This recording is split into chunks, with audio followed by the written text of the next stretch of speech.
Hello again, Dan Alasso here, making history. One of the things that always tends to bother me is when people making a historical point or a political point today overgeneralize, especially, of course, when they start talking about us and them. Or at least that bothers me when I notice it. I will admit that sometimes I may miss it when the generalizations support my own presuppositions. That's confirmation bias, and I try to avoid it, but nobody's perfect. In any case, overgeneralization bugs me. There is no way really to avoid generalizing, of course. It's absolutely necessary if we're going to say anything about groups of people such as nations or regions or urban versus rural or political parties. These are all mental or social constructions. And I think that we should be very careful about assuming that we really understand the ways that people understand or understood and identify with them. For example, were all the people that voted for Trump one thing? Were they all deplorable? I imagine I could probably deplore some of them, just as I could probably deplore some of the people who supported Hillary or Biden or Harris. But probably not most of them. They probably had much more going on in their lives that was probably more important. And they probably had some set of valid issues or problems going on in their own lives that they believed for one reason or another that the Republican Party or maybe the populist disruptor might be most likely to be able to address. Whether or not their assessments were accurate and informed by real information or by propaganda is a whole nother question. But that applies to both sides. So it's particularly egregious, I think, when one side gets kind of up on their high horse and characterize everybody who doesn't agree with them as deplorable or as clinging to their Bibles and guns. One of the things that always kind of nags at the back of my mind when I'm reading histories of different perspectives or of political aims of groups like urban and rural people, like the one that I recently reviewed, The Backcountry and the City, is a question. Who are these people really? A couple of days ago, historian Tad Sturmer mentioned in a post called Is PBS OK? That a respected historian, Jane Kamensky, president of Monticello now, I guess, is telling PBS viewers that enslaved people were thinking with Thomas Jefferson about building a new world in America, and that the Continental Congress was a collection of ordinary people, that young revolutionaries were saying, let's do this thing. Every word of that, Sturmer says, is wrong, and PBS is promoting it. Now, I don't know why PBS is leaning into this interpretation. I think Tad is suggesting that they're sort of in a panic mode right now. And there has been kind of a longish tradition of trying to view enslaved peoples, for example, as having a bit more agency than their enslaved status might suggest. But I think it's a big stretch to suggest from that starting point that they somehow collaborated with or really even influenced Jefferson as he was formulating his ideas about just government. It almost seems like a bit of a horseshoe effect, doesn't it? Where people who want to interpret enslaved Africans as having more control over their lives are going to find themselves kind of in the same place as people who, for other reasons entirely, are trying to argue that slavery wasn't really all that bad. The reality is probably much more nuanced and individualized and regionalized than we can do justice to. But in this case, it might be too politically charged to even try to get closer to that complexity without stepping on landmines. The urban-rural generalization might be a bit less fraught. Might be. So maybe it's a better place to unpack these nuances and complexities. Who were rural people? Who were urban people? What did they think? How did they express their ideas in political action? One of the articles that I read in grad school that I think never really received enough attention in mainstream popular history, at least, was an 18-page entry into the very first issue in autumn 1970 of the Journal of Interdisciplinary History by Stephen Thernstrom and Peter R. Knights, called Men in Motion: Some Data and Speculations About Urban Population Mobility in 19th Century America.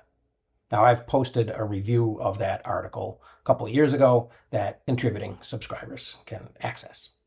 These two early social historians discovered that most of the urban people who lived in the city of Boston, which was where they did their study, were just passing through, and that the number of these people was almost an order of magnitude greater than the permanent residents of the city.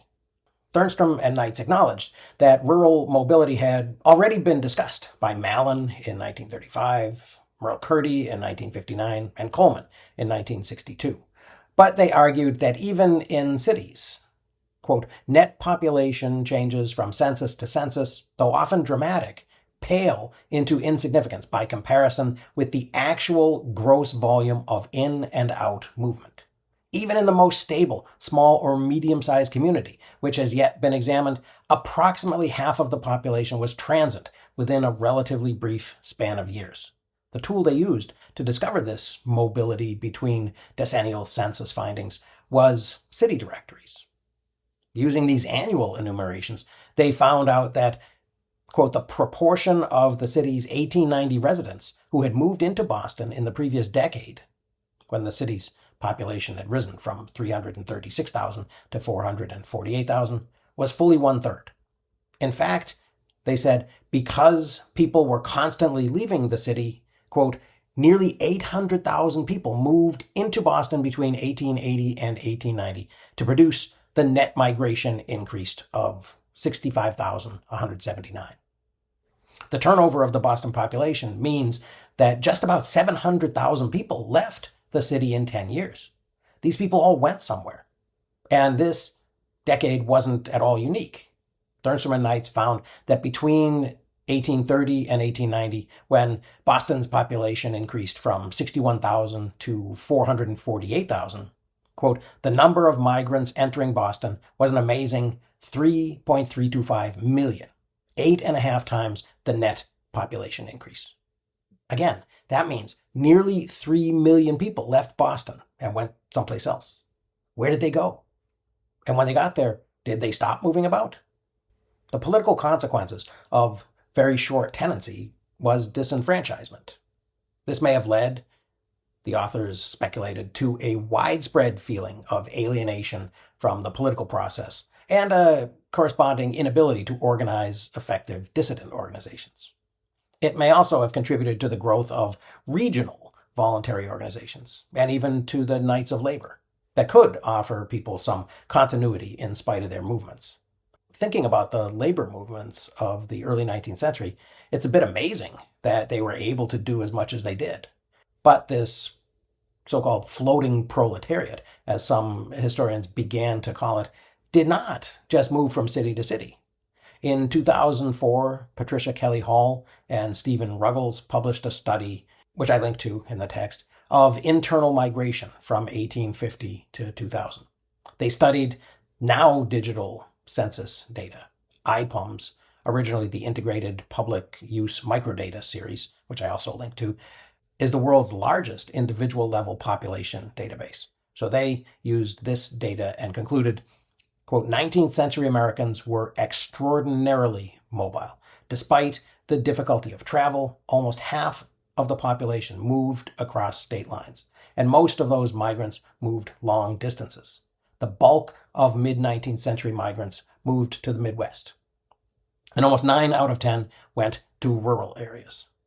While Thernstrom and Knights had been right about transients in cities, in the 19th century, most of the people who left cities like Boston ended up on Midwestern farms or in small-town Midwest America.